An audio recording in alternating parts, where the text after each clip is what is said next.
Welcome back to the CharCole Podcast. This is episode 9, and today we're going to get right into it with Dawson announcing the picks for this week. I'll be doing the Week 6 college football picks. I had 14-ranked Iowa over 19-ranked Michigan for my lock. I had 10-ranked Florida over 7-ranked Auburn for my upset. Cole Larsh had number 8-ranked Wisconsin over unranked Kent State, and his upset was unranked Texas Tech over number 21-ranked Oklahoma State. Charlie, which is 5-1 now, and I should probably start saying that, Cole was 4-2, and I'm 4-2. Me and him are tied right now. But Charlie had 6th-ranked Oklahoma over unranked Kansas, unranked Tulsa over 24-ranked SMU for his upset. Mr. Denning, 4-2 now, had number 8-ranked Wisconsin over unranked Kent State, and 14th-ranked Iowa over 19th-ranked Michigan. Mr. Schaefer, 4-2, 9-ranked Notre Dame over unranked Bowling Green, unranked Army over unranked Tulane for his upset. Mr. Hetland had 8-ranked Wisconsin over unranked Kent State, and that was his lock. For his upset, he had unranked Cincinnati over 18th-ranked UCF. And Mr. Christensen, 3-3, 6th-ranked Oklahoma over unranked Kansas for his lock, and 19th-ranked Michigan over 14th-ranked Iowa. Thank you. Oh, hey. Shut it off. Thank you, Dawson, for those.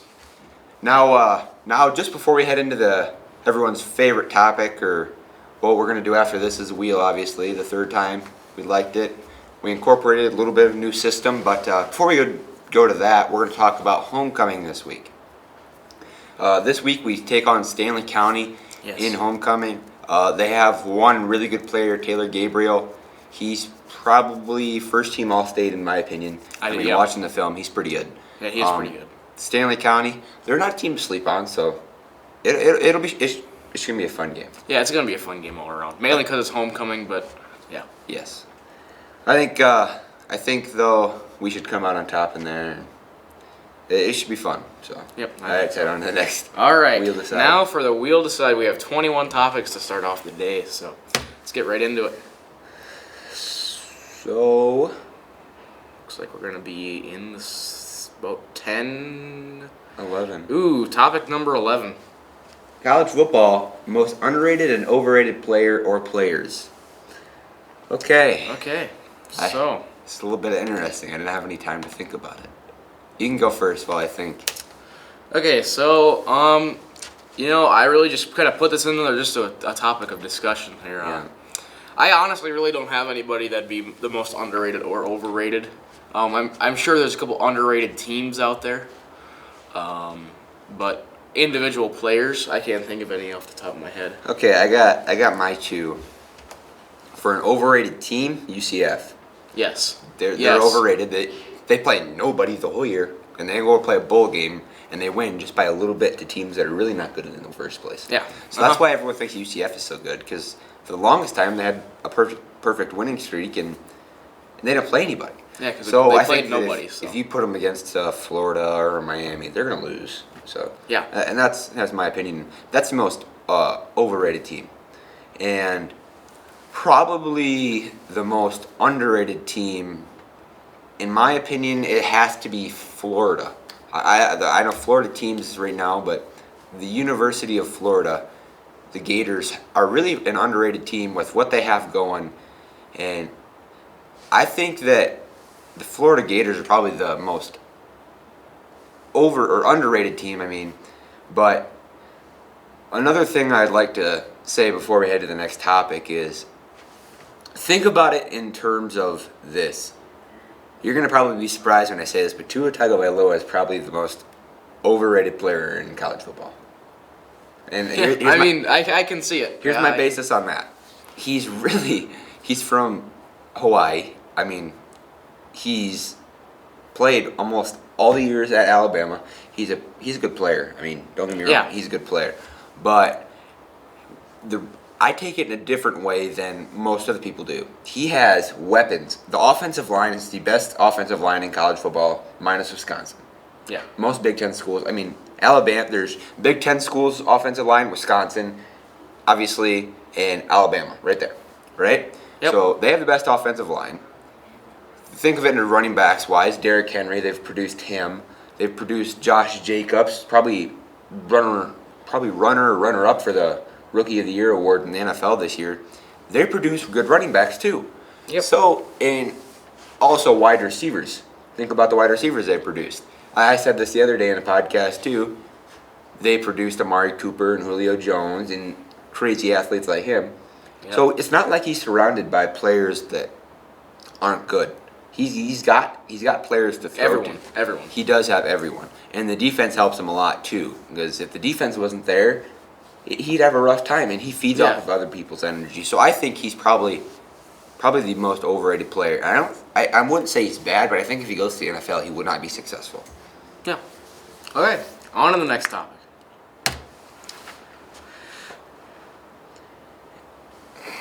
Looks like we're going to be in the low numbers again. 8. No, topic number 9. We have Jalen Ramsey update. He wants a trade. The team doesn't. Thoughts? Yeah, so this is a really interesting thing because their team owner spoke yesterday, and this is where I got this from, was yesterday. The team owner said they have no intention of trading Jalen Ramsey, even though he wants to be traded. So, I mean, sometimes you got to think about it and think, okay, well, if you really... Because he's expressed multiple times that he wants to be out of Jacksonville. And I could see why, but if Jacksonville trades him away, they're going to want something in return. So, in your opinion, who's he go to, and what does Jacksonville get in return? I don't know. I think a team that could really use him would, like we said on the last podcast, is Dallas. Yes. They just need a couple more guys there, but who are they going to trade away? Because that's the thing. They're going to want to trade him, but they're going to want somebody big in return. Yeah. Probably on the offensive side. Yeah, hate to say it, but they're probably going to trade away one of their offensive linemen. Obviously, they won't get rid of Witten, so he's safe, but there's really nobody safe. There really They isn't. wouldn't want to get rid of Zeke or any like Amari Cooper or Dak, so it's got to be someone in the offensive line. Yeah. So, I see both ways when you say that he should go, but in Jacksonville's best interest, he should stay. I honestly. It's the only way they're going to win. But there's two ways to it. I mean, you want to get the best interest of the player, but then you also want to get the best interest of the team. And I think the best interest in the team would be that he stays. Yeah, the team falls over the player right now, as Jacksonville's not great. And if he left, it'd be a rough time for Jacksonville. It would. Yes, it would. All right, what's it going to be? Numero 13. 4 weeks into NFL this year, and the PI review has been a hot topic. Has it helped or hurt the NFL? Okay, so basically, what this topic means is, has the pass interference rule disturbed the NFL this year or kept it different, and what's your opinion? That's what I take from it. Yep, that's what I was meaning from it. And Yep. it kind of goes both ways, but I feel like through the first 4 weeks, it's been a little inconsistent on what they've been calling, what they haven't been calling. I feel like once they get consistency, it's going to be helpful, in my opinion. Yes, but consistency is key. You go watch, for instance, the Vikings game a couple weeks ago versus Green Bay in Lambeau. There was a flag on almost every play. Yeah. Last Monday, it had been Monday, there was almost no flags at all. So I can take it in two ways, that the refs don't want to get as much backlash as obviously last year against Rams and Saints, the call they missed. This is why the new rule is happening. Yeah. The refs don't want to miss anything and get heckled, because they walk down the streets and they're like, oh, isn't that ref that missed that call? Well, refs don't take it as well as players. Players can take that stuff because obviously that's what they do, is they take criticism. Yep. Well, the refs really can't take that. So I think that the refs are throwing a lot more stuff this year. I think it's kind of the stat has been that I've seen is there is almost 4 more penalties per game accepted. by each team. Yeah, I believe it because I really believe it too. I almost maybe even more because it's getting annoying for me as a Vikings fan, but say I'm a Raiders fan. The other week against the Raiders, if you think about it in terms of if I'm a Raiders fan, there's tons of penalties towards the Raiders too. It's not just towards a specific team. So yeah, it's kind of annoying, and it's getting to the point where it's like, okay, we need to start calling stuff that'll only affect the play. Yeah, like it's really getting to the point where they're just calling stuff because they don't want to miss stuff. And I think the entire thing overall is they need to find a consistency. And the biggest thing they should look at is would it affect the play? Would it affect the play on the long run? And if it doesn't, then don't throw the flag. Because that's the thing. Some of these right tackles are holding on a screen to the left when that defensive end there's no way he's going to make the play. Yeah, there's no way. So he gets called for a hold, and it goes back 10 yards, and it makes it 1st and 20 for the offense. And that's almost impossible to do in the NFL because the defenses are so good. Yep. Consistency is key, is what we've found out so far. All right, looks like we're going back to the small numbers, and topic number 8. World Series predictions. Okay. Okay, so this is a stat I seen yesterday. There's a dude that has now put $8.5 million on the Astros. Did he put another $5 million on? No, he did $5 million and $3.5 separate. So he put $8.5 combined million on the Astros winning the World Series. And if he wins, he gets upwards of 20. Yes. Do that. That math is just crazy. But if he has enough, and he says if he wins, because he's a furniture salesman. Yep. If he wins, he's giving out everything in his store for free. So if you're from that area and you know that guy, you definitely want the Astros to win because you want free furniture. But no, actually, legitimately, my predictions are the Twins get beat by the Yankees. Yep. So that's my take on that game. Obviously, you've seen the Rays play last night. They played a little bit different than everyone expected. The Athletics had a pretty decent season. So now the Athletics are done. So the Rays move on. But overall, I don't even think the Astros, and they're not a bad team. Don't get me wrong. Yeah. But I don't see the Astros making it. I think it's got to be the Twins and the Dodgers. Or not the Twins. Yeah. Sorry. The Yankees and the Dodgers. Sorry. Yeah.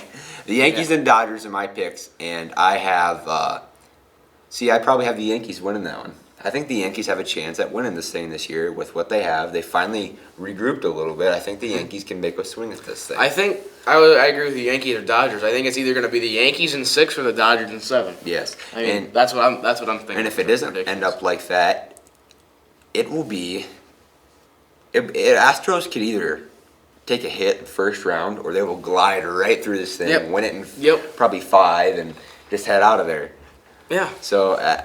It's going to be fun. It's going to be fun to see what happens. It is definitely going to be postseason baseball is so much more fun. The fans are into it. The team's obviously into it, and it's always fun. Yeah. So, all right. Our next one here. We got plenty of time today, so. We are at topic number 2. Topic number 2 says, college football top 25. Does Clemson deserve to be knocked out of the top 4?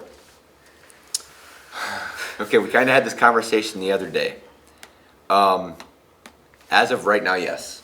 Over the long run, obviously, Justin Ross, Trevor Lawrence, Travis Etienne, big offensive players for Clemson, but defensively, no one. Mm-hmm. That's what kills them. That's what it's how it is. The offense is a powerhouse, and the defense isn't. So. Obviously, last year they lost Hunter Renfrow. He plays for the Raiders now. He's a really good slot for the Raiders. Yeah. I see them making the college football playoff, and I think they could win it thing too. I think so. They probably come in at a 3 or 4 seed. They won't come in top dog.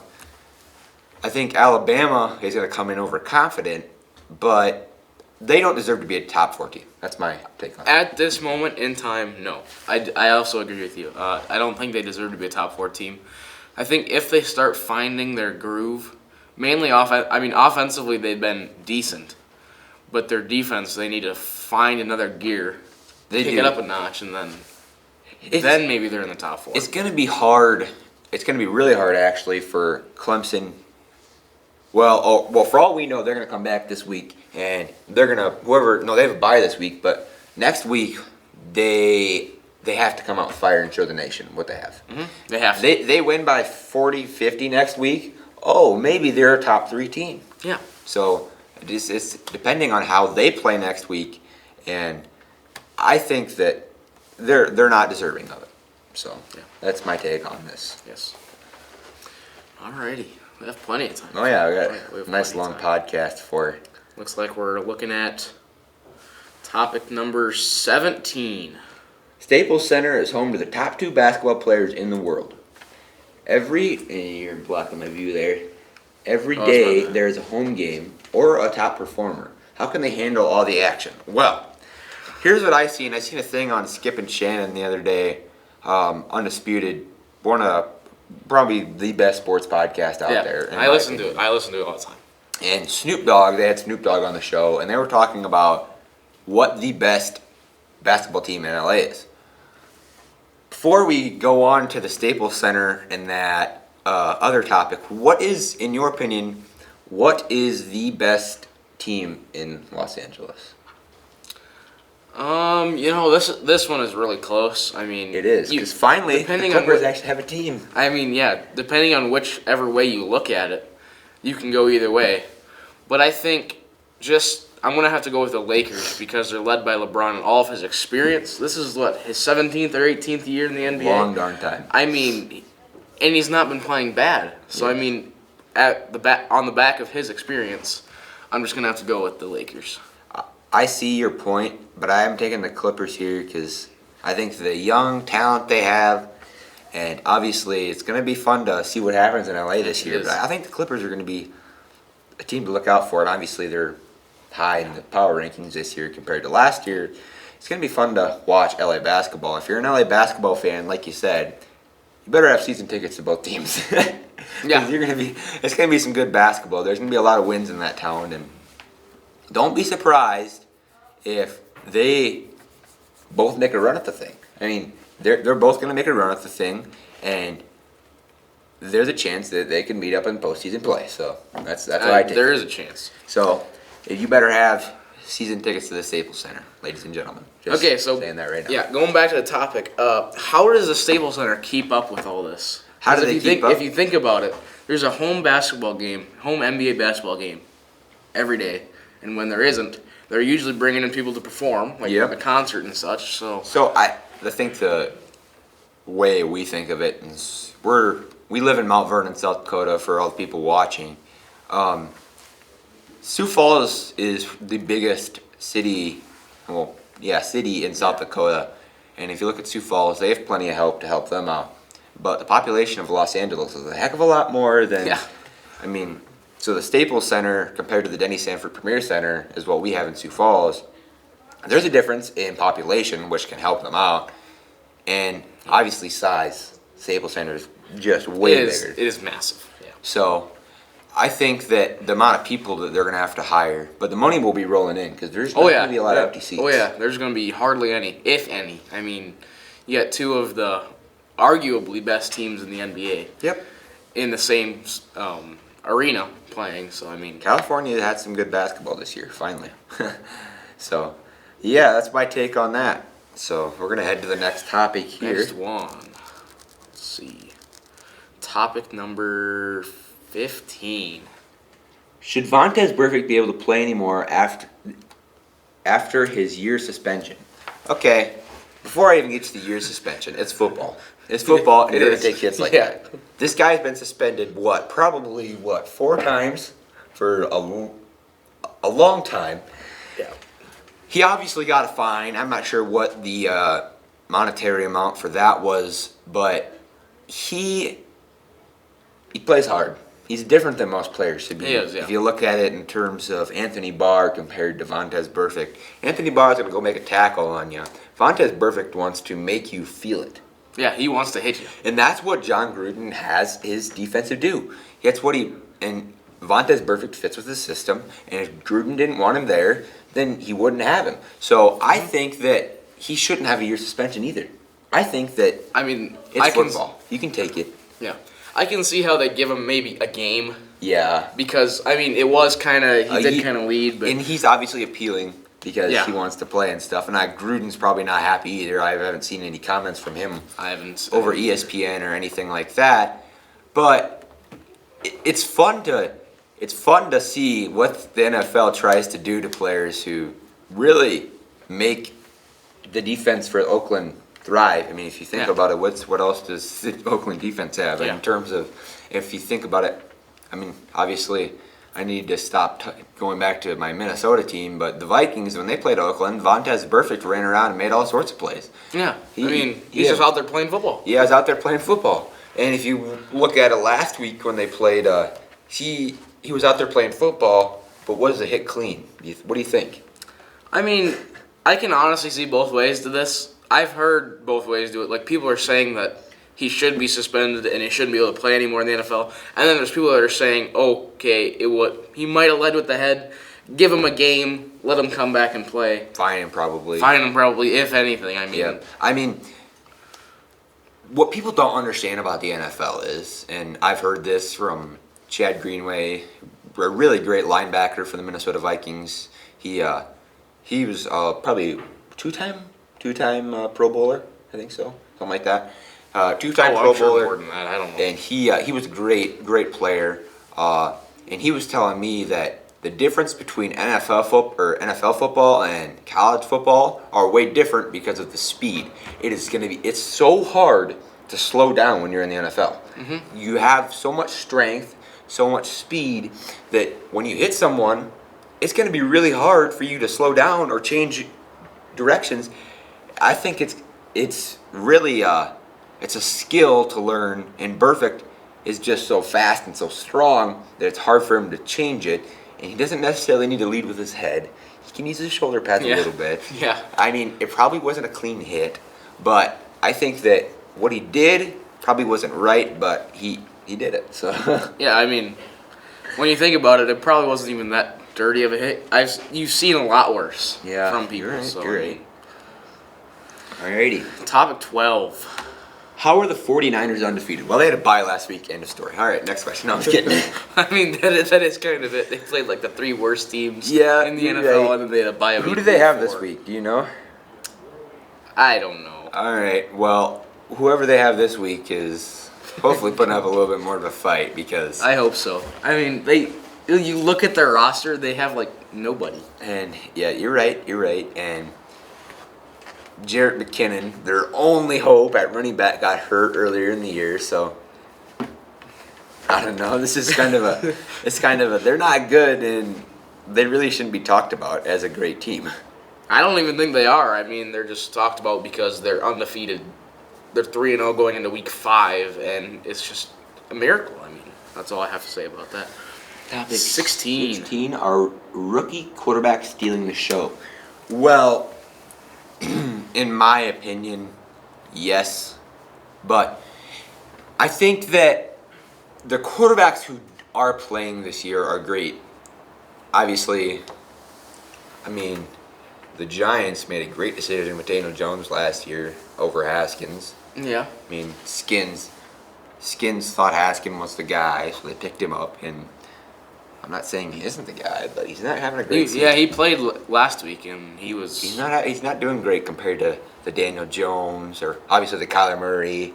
And it's fun to watch these rookie quarterbacks come in and compete against these defenses because it brings a whole new skill set to the table that the defenses haven't seen.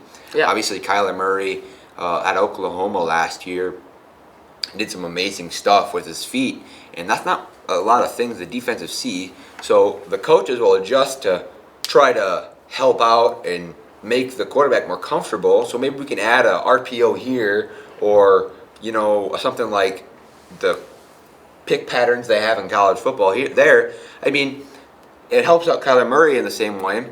But NFL players who've been in the league, the veterans of the league, they haven't seen this before. They haven't seen these kind of plays. So Kyler Murray can run RPOs, and it's really hard for the defense to make reads too. And Kyler Murray's something else.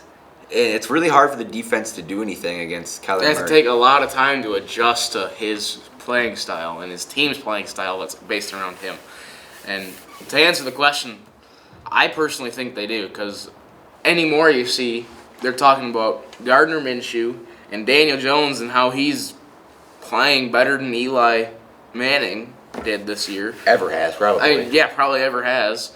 I think they are. It's just the new face of the NFL, and I think it's going to keep stay that way for a while. One person we haven't been talking about a lot is Tom Brady. He's having a great season too. Yeah, he is. He's But I think the reason nobody's talking about it is because it's just been every year. yeah.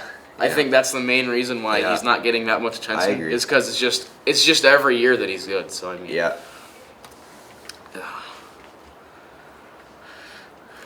Hopefully we can talk about 21. That'd be something I want to talk about.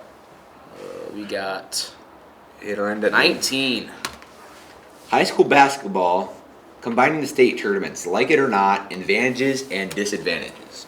Well, this year, high school basketball is separate, I think, isn't it? It's a little bit. No, I think they're scattered out. combined. Oh, really?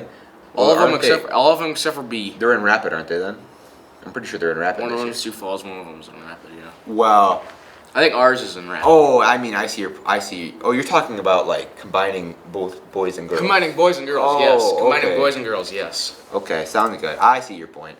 Okay, so the disadvantages are obviously you don't get to play in the main floor at the Rushmore Plaza Civic Center, which is pretty nice. I mean, It is pretty nice. it's a nice place, so don't sleep on that. But the other place, I mean, it's not bad either, but it just takes away the state tournament feeling for the kids. Especially when The Activity Association's main purpose statement is to try to encourage and better help the kids in the state come along and become a better person and have experiences that no other state can offer.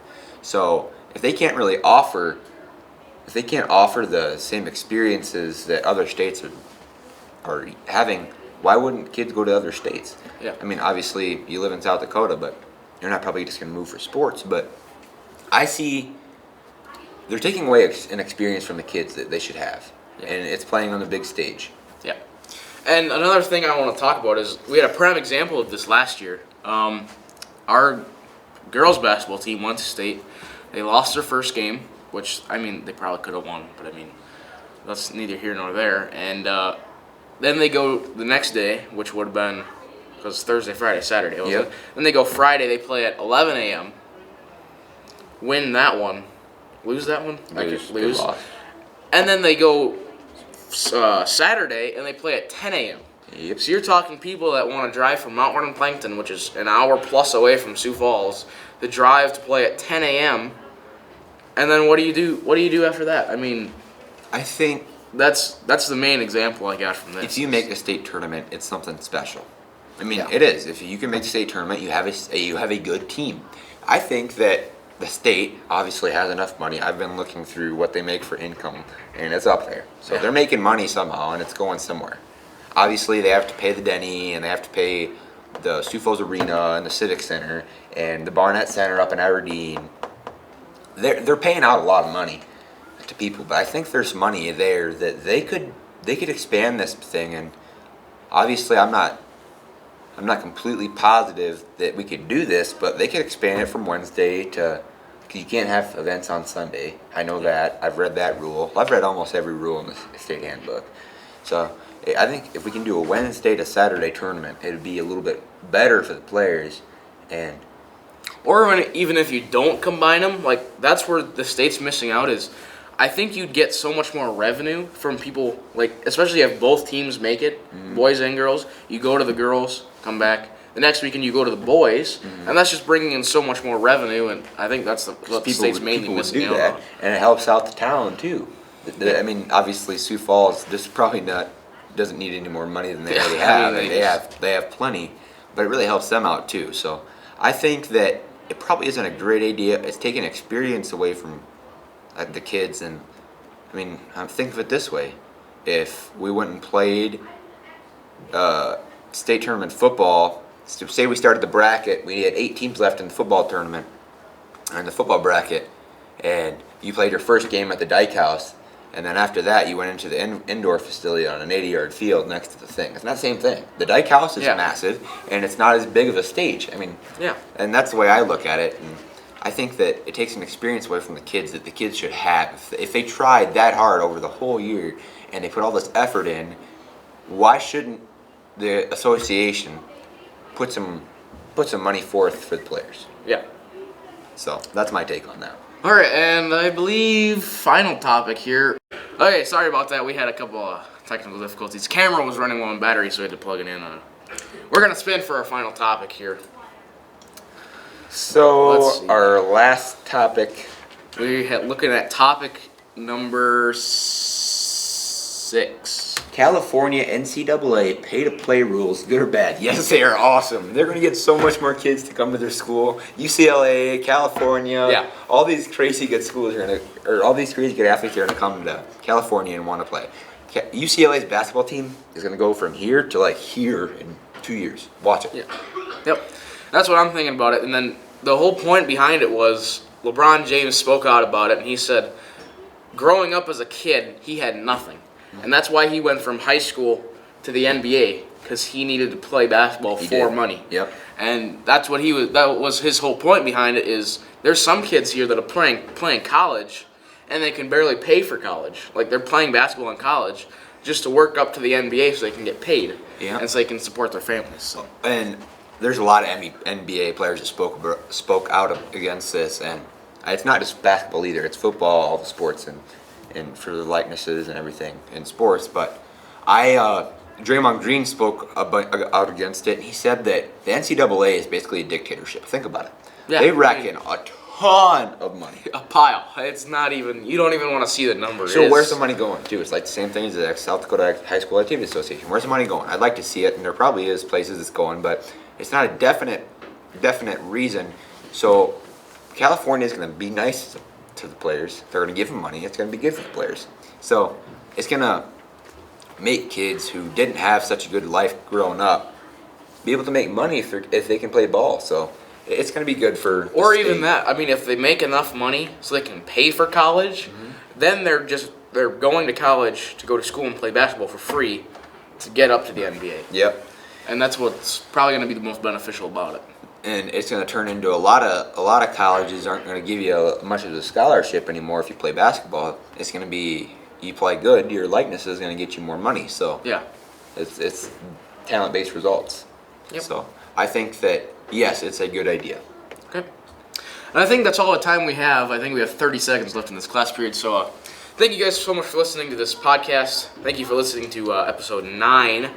And we're hoping to have this up soon, and hopefully have episode 10 up next week sometime. Hopefully. And, from CharCole and Dawson, thank you for listening, and we'll see you all in the next episode.